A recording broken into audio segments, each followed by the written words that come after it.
let's talk about the Lilo and Stitch live-action movie. In just the last decade, Disney has released almost 20 live-action remakes of their beloved animated classics, and with dud after dud after dud hitting theaters, my bar for these sorts of films is pretty low. With that in mind, when news broke that they were going to remake Lilo and Stitch, I didn't have high expectations for it, and now that the movie is officially out, I think it's safe to say that that was the correct mindset, as it's neither a work of art like the original, nor as horrendous as some of Disney's other cash grabs. Today I'm going to be discussing the Lilo and Stitch live-action remake, including the changes from the source material, their biggest missteps, and the things I actually did enjoy about it. Obviously, this is my opinion, and it's totally okay if you disagree, just don't be an asshole about it. Also, I only watched the movie a single time before making this review, so if I missed or misremembered something, please let me know. And even though the story is over 20 years old at this point, I guess I'll give a spoiler warning. Now that that's out of the way, let's get into it. The movie begins with a near shot-for-shot recreation of the original, but with a lot less breathing room, making what was initially a suspenseful trial sequence feel like an episode of Judge Judy in outer space. Although the original movie mentions that Stitch is bulletproof and fireproof, we don't actually see that in action until later, so we can almost believe that Jumba is just exaggerating for dramatic effect. In the live action, they literally cut away to Stitch bursting out of a metal box and surviving a bunch of laser beams. So why would they ever hold him captive in those exact scenarios? It's not even set up as a joke. It's like they genuinely forgot that he was indestructible, even though Jumba told them that a minute earlier.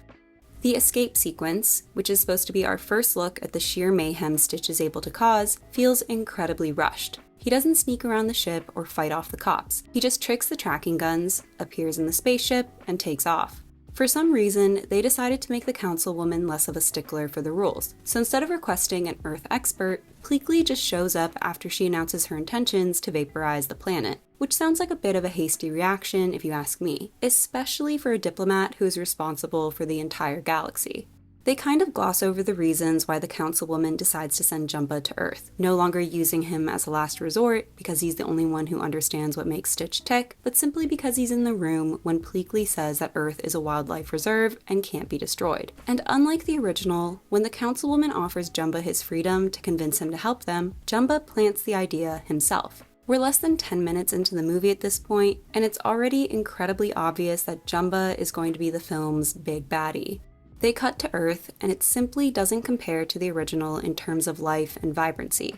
Admittedly, being able to exaggerate reality is one of the benefits of traditional animation, but I feel like they could have at least added a few more fish and upped the saturation to help themselves out. I gave The Little Mermaid live action a hard time for failing to capture the beauty of the ocean, but Lilo and Stitch's attempt might be even more pathetic.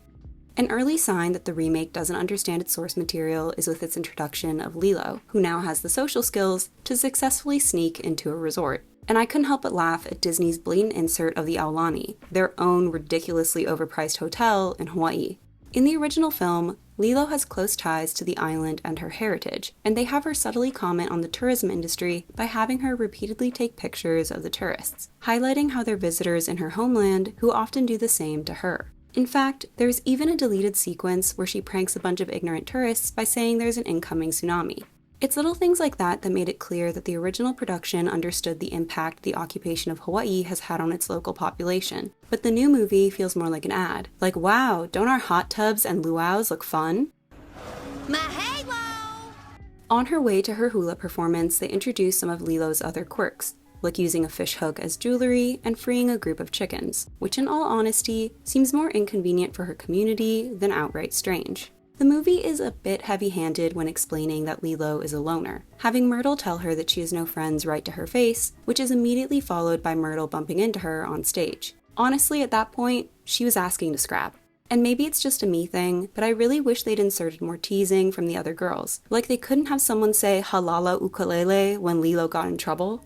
In the original movie, the Kumu was tired of Lilo's shenanigans, but still understanding of her situation. After all, she's a little girl whose parents just died. But did you know that in the live action, he actually kicks her out of class permanently? Don't get me wrong, if I'd interrupted a real performance back in my day, my Kumu would have made damn sure I didn't even think about doing it again. But he would never have made me leave the halau, because it is a sort of family. I didn't love that they had Nani miss Lilo's performance, since it made her come across as purposely irresponsible and inconsiderate. Sure, Nani is by no means a perfect guardian in the original movie, but it's clear that she's trying her best with what she has. Lilo is the one who doesn't make it easy, as evidenced by her literally nailing the door shut when there's a social worker on the way. By making Nani late, it changes the context of Lilo's anger, from her being upset about being treated differently and having no friends, to her being justifiably mad at her sister.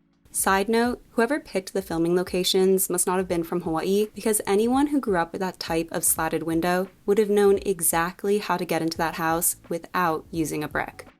Then we have our next big change, which is the introduction of Mrs. Kekoa as the social worker. Now, I love the choice of having Tia Carrere, the original voice of Nani, make a return in the live action, but I'm not sure if this character was the right way to do it. Making her the kumuhula would have been plenty, if you ask me. In the animated movie, Nani did have some trouble with the social worker, like when she kicked Bubbles' car and left food on the stove. But at no point would she have tried to heat up Capri Sun and pretend it was tea. She's not an idiot. Speaking of which, I've gotta ask, what was up with all of the blatant product placements? Besides multiple Capri Suns making appearances on camera, which I can excuse to a degree, they also mention it in the dialogue at least twice. I know Disney is a sellout nowadays, but did they have to make it that obvious? I will say that the scene where Lilo is talking to Mrs. Kekoa while Nani is miming in the background was one of the first moments where I actually felt like the live action was as strong as its animated counterpart, but it goes downhill quickly after that. I hate that Mrs. Kekoa spells out exactly what Nani needs to fix, because I immediately clocked the health insurance bit as a setup for later on. Also, I'm way older than Nani, with a steady job and no younger sibling to take care of, and I couldn't get health insurance in less than a week. They were setting her up for failure. Unfortunately, Nani and Lilo's big fight is a letdown. They're just shouting at each other. There's no vulnerability on either side that shows the audience that both of them care for each other even though they have difficulties expressing it. And I genuinely can't believe that they threw in a screaming goat joke. That meme was barely funny in 2012, but for some reason Hollywood refuses to let it go. We meet our next character, Tutu, David's grandmother and Nani's neighbor. She gives us a nice exposition dump letting us know that Nani had previously received a full ride to college, but declined in order to take care of Lilo. It's a more literal sacrifice than in the animated version, and I'm conflicted about how I feel about it. On one hand, sure, it gives us more insight into Nani's life and interests, but it just doesn't make a lot of sense. Like, why would Nani need to go to San Diego to learn about marine biology, as if the University of Hawaii doesn't also have a great program? Wouldn't it have actually driven the point home more about how busy Nani was taking care of Lilo if she couldn't even attend a school that was on island? The sisters make up, and although it isn't quite as bittersweet as I would have liked, it does feel appropriate considering their dynamic in the live action. I just don't think the "I like you better as a sister than a mom" line hits as hard, since the live action version of Nani doesn't ever give wannabe mom vibes to begin with. She definitely feels like a kid who is overwhelmed. After Lilo wishes on a star, we cut to Stitch, but the pacing isn't great. Not only do they mess up the hard-cut joke of him cackling evilly after she asks for an angel, but they add a completely unnecessary scene where he removes his shock collar and crashes a wedding. Letting 100 random people take pictures of an alien just sounds like a mess plot-wise, and would have had a lot more people wondering what was going on. Hawaii is very strict when it comes to invasive species. I mean, right at this very moment, Hawaiian Wildlife is trying to find a random animal that was spotted on Oahu, and it isn't blue with 6 legs. Pleakley and Jumba land on Earth and use a device to copy the appearance of some random humans to use as a disguise.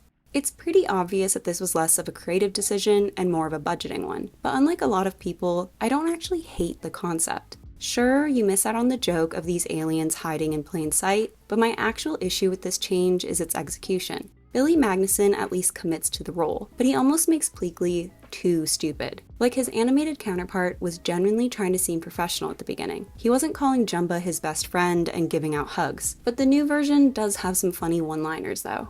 Jumba is the bigger problem. Zach Galifianakis is totally phoning in his performance, lacking any of the character's mad scientist energy or humor. It almost feels like Disney just hired whatever actor they could think of that would make the weird fat jokes relevant, but then forgot that Galifianakis has lost a bunch of weight. Although they make it obvious that he's going to have an antagonistic role, his switch to a villain doesn't really feel earned. And because he has no redemption arc, he never joins the Ohana, which is kind of sad because in the animated franchise, it's clear that he does love Lilo, Stitch, and Pleakley in his own way. Lilo goes to the market with Tutu, where she begs to go to the animal shelter, and there's actually a pretty funny scene where she gets scolded by the worker for feeding the dogs candy, but again, it makes her come across as more mischievous than outright strange.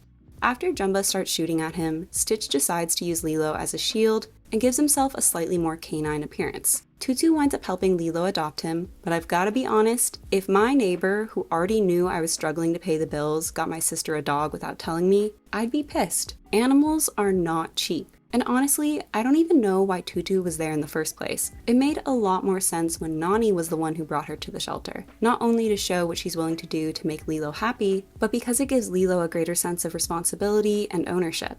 Next, we meet this film's version of Cobra Bubbles, who is just a regular CIA agent tasked with investigating the spaceship crash. Besides this career change making the character a lot more generic, it's another case of miscasting. My apologies to Courtney B. Vance. I'm not sure why Ving Rhames didn't reprise the role. Maybe he was just unavailable, but if they couldn't get him, they should have gotten another big guy. Otherwise, this version of Bubbles is just some dude in a suit. One thing about Lilo is that even though she makes mistakes, she does genuinely try to make up for them. It's why she tries to play dolls with Myrtle after their fight, and why she apologizes to her after adopting Stitch. But in the live action, Lilo never owns up to her mistakes, which I'm not sure is a great message to send to kids. Like the movie says, Lilo is not a bad kid, but she does have her problems, and her coming to terms with that is a really important part of her story that the live action kind of glosses over, making her appear less flawed altogether. Stitch is supposed to have crashed on the island of Kauai, which has less than 100,000 people, which is why the "isn't it nice living on an island with no big cities" line works to begin with. But in the live action, they make a point of showing clips of Honolulu, and all of the other filming locations are on Oahu as well, which has a population of nearly 1 million. That's a hell of a difference. So trust me, Stitch could have gotten himself into plenty of trouble regardless of what the film says.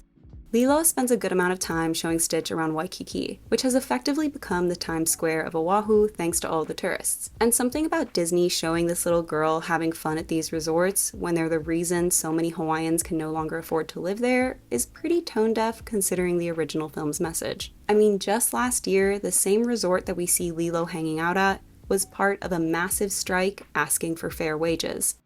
Lilo still hasn't given Stitch a name. And we're like an hour into the movie, and when she finally does, it's pretty forced. Stitch, because he scratches a hole in the car seat that needs to get repaired? I mean, come on. Even just changing it so he rips off Scrump's head while fighting over the doll with Lilo would have been way better.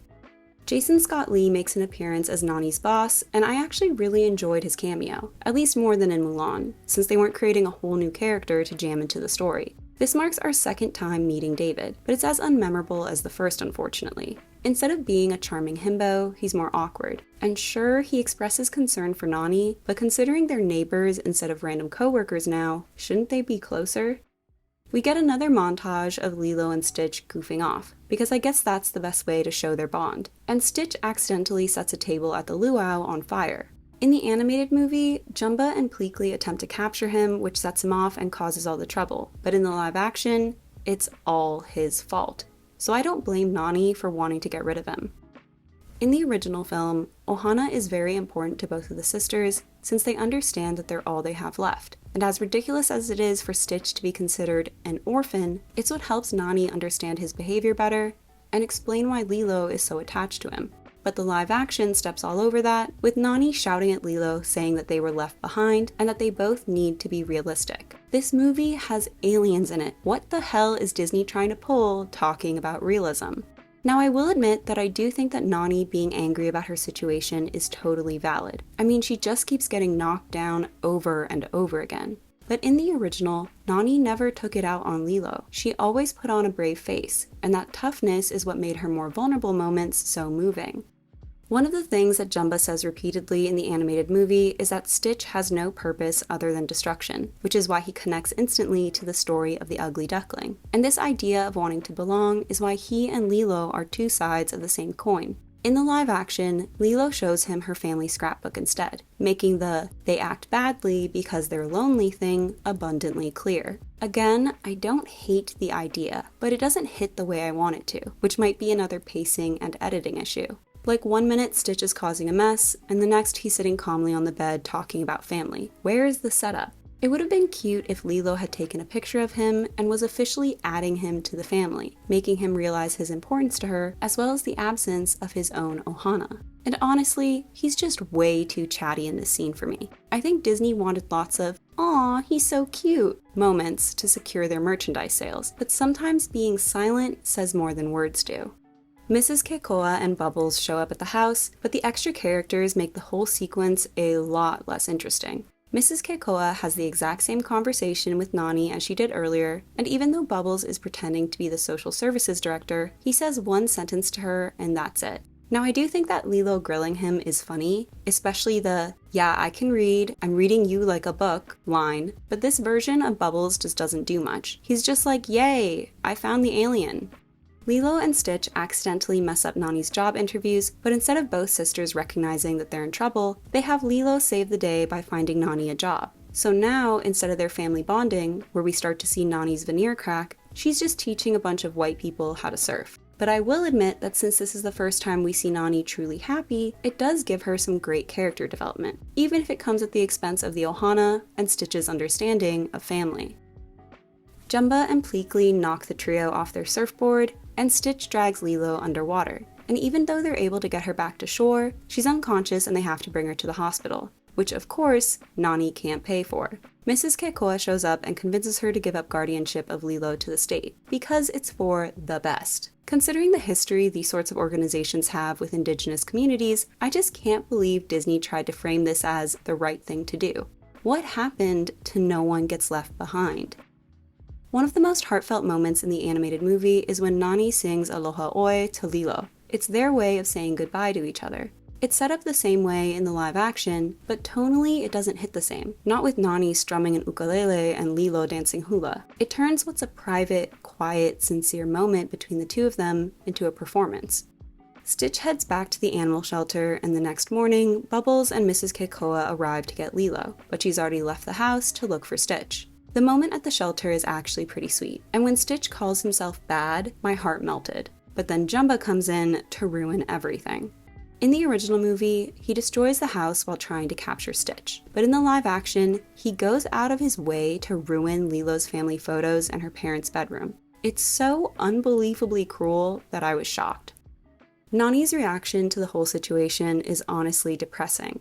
In the original, she's screaming and begging for her sister to come back. She's sad and angry and desperate all at once. She doesn't even care that aliens exist. She just wants Lilo. But in this version, she's barely freaking out. It's like she misplaced her phone or something. And I just do not care about the Nani, Tutu, David, Bubbles, Pleakley team up at all. Like, none of these characters are interesting on their own. Lumping them together doesn't fix that.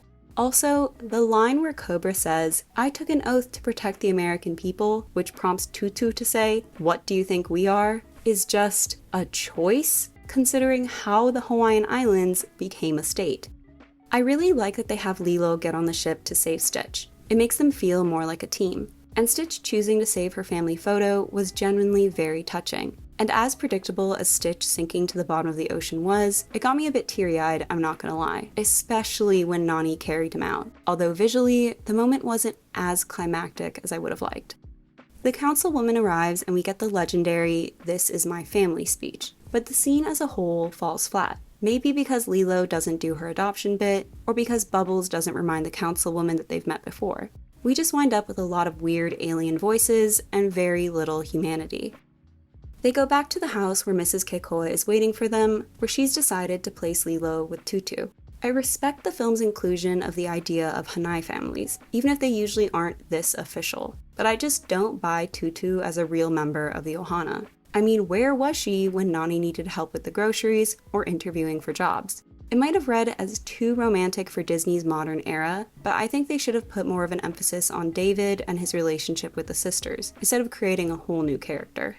With Lilo's support, Nani heads to college out of state, and the message changes from "Ohana means no one gets left behind" to "make sure you don't leave yourself behind," which is perfectly fine, but maybe not for this specific story. They don't even fully commit to it anyway, since Nani winds up using the portal gun to visit Lilo whenever she wants. I'm not saying that marine biology is something that Nani wouldn't be interested in, but if they've spent the entire movie setting up that she loves surfing, why wouldn't they have made that her character's big resolution? Wouldn't it make sense for her to go back to the thing that she gave up before her parents died? But I guess Disney prefers a stay in school message. I know I've already talked your ear off, but before I end the video, here's a few more thoughts that didn't really fit into the main review. One of the film's biggest highlights was Maya Kealoha as Lilo. She's funny and sweet and definitely felt like the character came to life. Maybe she's not quite as unhinged as the original Lilo, but she still feels like a real kid. But with that said, I do think that you can tell she doesn't have a lot of acting experience. She's only 8 years old, so I really don't want to be hard on her, but I feel like her actual line delivery wasn't the best, especially during the more emotional moments. Allegedly, aalyiah was in talks to play Nani in the live action, but she was unable to accept because of her commitments to Mean Girls the musical. So I guess I have another reason to hate that godforsaken movie.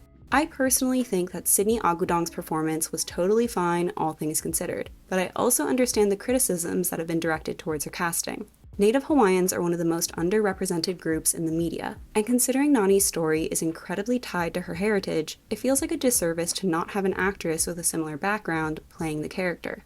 It's also interesting that Disney made this casting choice for Nani, but when it came to characters who were originally white, like Myrtle and the Shave Ice guy, they had no problem finding people who looked more local. And I know Disney will say that they wanted more Hawaiian representation, but considering the other changes in the movie, I think they just didn't want to criticize the very same demographic they need to advertise their resorts and cruises to. I'm definitely in the minority here, but I don't hate the removal of Captain Gontu. Like, if you rewatch the original movie, he's really not around for much of it, and he, Jumba, and Pleakley are effectively tasked with the same job: capture Stitch. So you don't need him to move the story forward, and his personality and motivations only start to get more fleshed out in subsequent media. The issue is that they try to make Jumba the villain to fill that void, and as I mentioned, they don't really pull it off. Despite what the right-wing crowd likes to say, all of Disney's wokeness is purely performative. And in today's political climate, a character who could possibly be considered LGBTQ+ would have definitely resulted in some ridiculous boycott. So I'm not surprised that they didn't include Pleakley's cross-dressing, which is a shame since in Hawaii, there's actually a history of people identifying as both male and female, and they've held very important roles in Hawaiian culture and society. I'm not sure what happened in the editing room, but the movie's pacing is just a mess. They cut to something every other second, and we never have time to just take in the moment. I know people's attention spans are getting shorter, but this was just ridiculous. They also use a lot of ADR, meaning dialogue that is re-recorded in a studio to fix audio issues, line deliveries, or changes to the script. Like, I'm serious. Rewatch the movie and see how many times you hear someone speak, but their mouth isn't actually on camera. Similar to Moana 2, I think it's pretty obvious that they were originally planning to release this straight to Disney+, hence the slightly questionable visuals.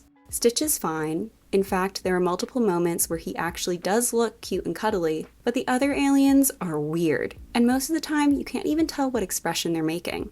It's just crazy that a company that once prided itself on animation is now releasing stuff that looks like this. And even when compared to some of Disney's other live-action movies, like Cinderella or Alice in Wonderland, Lilo and Stitch is missing the magic that made the original so beloved. Lilo and Stitch definitely isn't the worst of Disney's live-action remakes, but there's nothing that's an improvement on its predecessor. So why does it exist? What did you think of the Lilo and Stitch live action? I hope you enjoyed this video. Don't forget to like and subscribe, and I'll see you soon. Bye!